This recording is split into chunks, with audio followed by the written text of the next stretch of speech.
Sawangen ijo ning godhong, sawangen biru ning langit, sawangene seming urip, urip langgeng angesti Gusti. Halo saudari-saudara, selamat siang berkah dalam. Saya merasa ingin sharing kepada Anda karena hari ini bacaannya adalah dari kitab Ester. Aneh ya, kitab Ester Anda pernah mendengar? Ester adalah seorang perempuan, ratu, tetapi ajaibnya begini, ia adalah seorang Yahudi yang tinggal, seorang dari bangsa Israel yang tinggal di perantauan, di Persia. Nah, karena kualitasnya ia diambil sebagai permaisuri Raja Persia dan dijadikan ratu. Tetapi kemudian hidupnya menderita karena ada provokasi di antara pangeran di Persia itu untuk menyembah pangeran. Untuk menyembah pangeran. Seorang pangeran namanya Haman kalau tidak salah, Haman. Dan bagi orang Yahudi yang perlu disembah, yang perlu dimuliakan hanyalah Tuhan. Maka hidup Ratu Ester dan orang Yahudi tertekan. Nah, dalam ketertekanan dan provokasi yang sangat luar biasa, Ester itu meninggalkan tulisan. Nah, saya akan membacakan tulisannya Ester ini yang membawa pesan yang menurut saya sangat menarik sekali. Ini, Ester bab 4, ayat 10 dan seterusnya. Dikala bahaya maut menyerang, Ratu Ester pun berlindung pada Tuhan. Ia mohon kepada Tuhan Allah Israel, katanya, "Ya Tuhan Raja kami, Engkaulah yang tunggal, tolonglah aku yang seorang diri ini. Padaku tidak ada seorang penolong lain selain Engkau, sebab bahaya maut mendekati diriku. Sejak masa kecilku telah kudengar dalam keluarga Bapakku bahwa Engkau ya Tuhan telah memilih Israel dari antara sekalian bangsa. Dan nenek moyang kami telah Kau pilih dari antara sekalian leluhurnya, supaya mereka menjadi milik abadi bagimu. Dan telah Kau laksanakan bagi mereka apa yang telah Kau janjikan." Tentu saja ada banyak yang bisa diurai dari bacaan ini, dari firman Tuhan ini. Tetapi satu hal, begini. Saya berpesan terutama kepada Anda, para orang tua yang punya anak cucu, atau Anda yang nantinya akan menjadi orang tua. Jadi pesan kepada orang tua. Begini, Ester sebagai ratu di kerajaan Persia sangat menderita hidupnya karena tekanan kerajaan atau oknum kerajaan untuk menyembah berhala. Dan ancamannya adalah siksa, dan itu dialami oleh orang Yahudi perantauan di Persia waktu itu, abad kelima sebelum Masehi, jadi 500-600 tahun sebelum Tuhan Yesus lahir. Nah, dahsyatnya begini, Ester di tanah rantau dan menjadi penguasa yang dekat dengan berhala, tetap berpegang pada iman. Dan ketika dalam ketertekanan dan ancaman siksaan, apa yang dilakukan?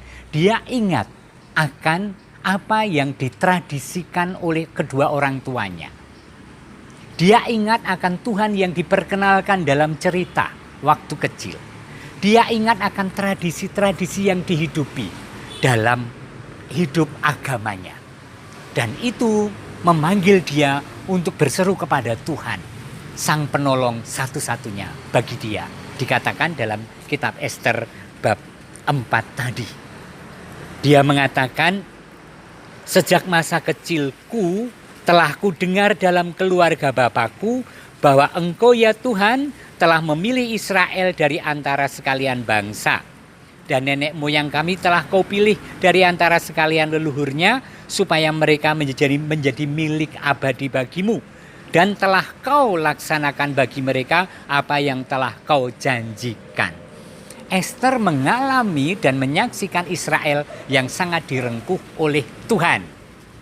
Dan ia mengalami pendidikan, pembiasaan tradisi oleh orang tuanya untuk mencintai Tuhan dan mempercayakan hidup pada Tuhan.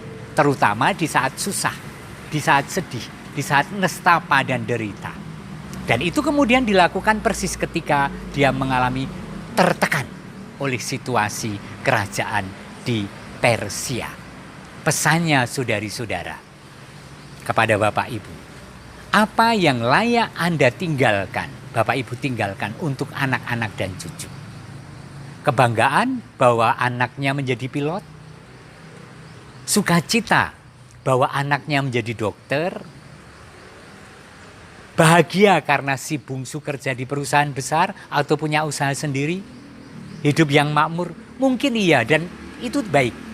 Tetapi betapa kalau Anda sungguh beriman dan percaya pada Tuhan yang kita sembah, betapa kita akan menderita ketika ternyata anak kita meninggalkan iman. Ada suatu warisan yang ternyata tidak sampai. Tidak usah menghakimi kesalahan siapa. Sangat mungkin kita bisa mengatakan anak saya sudah besar, bisa memilih. Oke. Tetapi pertanyaan bagi saya dan bagi Anda, apakah saya dan Anda sungguh sudah mewariskan nilai keutamaan hidup, yaitu iman Kristiani, tradisi-tradisi liturgi, tradisi-tradisi ibadah, dan seterusnya. Kalau itu sudah, Luis, sini. Luis, sini. Aduh, anakku nakal. Jilo, Jennifer, sini. Sini. Nah, kalau rasanya itu sudah optimal dan kita menjadi saksi dan teladan hidup, oke, anak punya pilihan. Tetapi mungkin kita perlu berdoa terus-menerus bagi anak cucu supaya mereka dalan, supaya mereka ada di jalan yang benar, dengan terus mengingatkan dengan siapa mereka bergaul, ngapain tidak misa, dan seterusnya. Itu warisan yang amat penting untuk anak cucu kita. Saya berdoa bagi Anda para orang tua dan juga bagi para saudari-saudara yang merasa iman itu sekunder dan percaya begitu saja. Supaya terus menghidupi iman dan kita melihat kesaksian Ratu Esther. Amin. Tuhan memberkati kita semua, terutama Anda para orang tua dan keluarga, Bapa dan Putra dan Roh Kudus. Amin.